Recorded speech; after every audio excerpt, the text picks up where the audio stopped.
Chapter 12. A Desperate Situation. For a moment, Nancy stood frozen to the spot, positive that the man who was coming to the Topham cottage was one of the thieves. But she hesitated only an instant. Then she turned and ran back into the study. Too late, she realized that she had trapped herself, for this room had no other door. Nancy started back toward the living room, but before she had taken half a dozen steps, she knew that escape had been cut off from that direction. The man had reached the porch steps. It won't do a bit of good to talk to him, she reasoned. I'll hide, and when he leaves, I'll follow him in my car and report him to the police. Frantically, the young sleuth glanced about for a hiding place. A closet offered the only possible refuge. She scurried inside and closed the door. Nancy was not a second too soon. She had scarcely shut the door when she heard the tread of the man's heavy shoes on the floor just outside. Peeping cautiously through a tiny crack in the door, she saw the heavy-set man come into the study. His face wore a cruel expression. As he turned toward the closet where she huddled, Nancy hardly dared to breathe, lest her presence be detected. Apparently the man noticed nothing amiss because his eyes rested only casually on the door. Nancy's hiding place was anything but comfortable. It was dark and musty, and old clothing hung from nails on the walls. As dust assailed her nostrils, she held a handkerchief to her face. If I sneeze, he'll surely find me, she told herself. She felt around and once came close to ripping her hand on a sharp nail. Then she came upon something soft on a shelf and imagined it was a sleeping cat. She drew back, then touched it more cautiously. Only an old fur cap, she told herself in disgust. Oh, now I feel like sneezing more than ever. She held one hand over her mouth hard and waited in agony. But presently the desire to sneeze passed, and Nancy breathed more freely. When she dared to peep out through the crack a second time, she saw that two other rough-looking men had come into the room. One was short and stout, the other taller. Nancy was sure that neither of these two men was the caretaker, because Helen Corning had mentioned that the man was skinny. The heavy-set man who had come in first seemed to be the leader, for he proceeded to issue orders. Get a move on, he growled. We haven't got all day unless we want to be caught. That girl you saw, Jake, may be back any time from the shore, and she just might get snoopy. The man addressed as Jake scowled. What's the matter with you, Sid? Going chicken?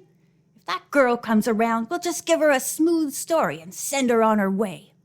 Cut out the yakking, said Sid. Parky, you and Jake take that desk out of here. There was no doubt now in Nancy's mind. She was trapped by a clever gang of thieves. She could only continue to watch and listen helplessly from her hiding place. The two men lifted the heavy piece of furniture and started with it to the door. But they did not move swiftly enough to satisfy the leader, and he berated them savagely. Jake turned on him. If you're in such a hurry, why don't you bring the van back to the driveway instead of leaving it hidden on that road in the woods? And have someone driving past here see us? Sneered the leader. Now get going. Little by little, the men stripped the room of everything valuable. Nancy was given no opportunity to escape. Sid remained in the room while the others made several trips to the van. Well, I guess we have all this stuff that's worth anything now, Sid muttered at last. He turned to follow his companions, who already had left the room, but in the doorway he paused for a final, careful survey of the room. At that same moment, Nancy felt an uncontrollable urge to sneeze. She tried to muffle the sound, but to no avail. The thief wheeled about. Hey, what? Walking directly to the closet, he flung open the door. Instantly, he spotted Nancy and angrily jerked her out. Spying on us, eh? He snarled. Nancy faced the man defiantly. I wasn't spying on anyone, Then what were you doing in that closet? The thief demanded, his eyes narrowing to slits. I came to see the caretaker. Looking for him in a funny place, ain't ya? The man sneered. Nancy realized that she was in a desperate situation, but she steeled herself not to show any of her inward fears. I must keep calm, she told herself firmly. Aloud, she explained coolly. I heard someone coming and I just felt a bit nervous. Well, you're gonna be a lot more nervous, the man said threateningly. This will be the last time you'll ever stick your nose in business that doesn't concern you. A fresh wave of fright swept over Nancy, but resolutely she held on to her courage. You have no right to be here, helping yourself to the Topham's furniture, she retorted. You should be turned over to the police. Well, you'll never get the chance to do it. The ringleader laughed loudly. You'll wish you never come snooping around here. I'll give you the same treatment the caretaker got. The caretaker? Nancy gasped in horror. What have you done to him? You'll find out in good time. Nancy gave a sudden, agile twist, darted past the man, and raced for the door. The thief gave a cry of rage, and in one long leap overtook her.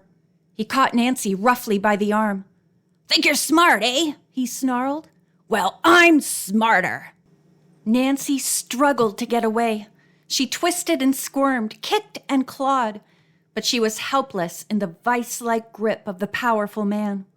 Let me go, Nancy cried, struggling harder. Let me go! Sid, ignoring her pleas, half dragged her across the room. Opening the closet door, he flung her inside. Nancy heard a key turn.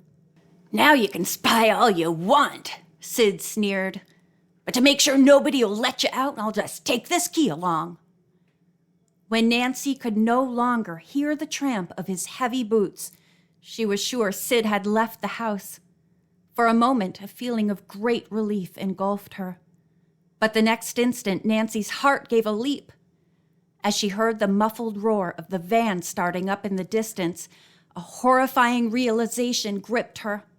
They've left me here to starve, she thought frantically. End of chapter 12.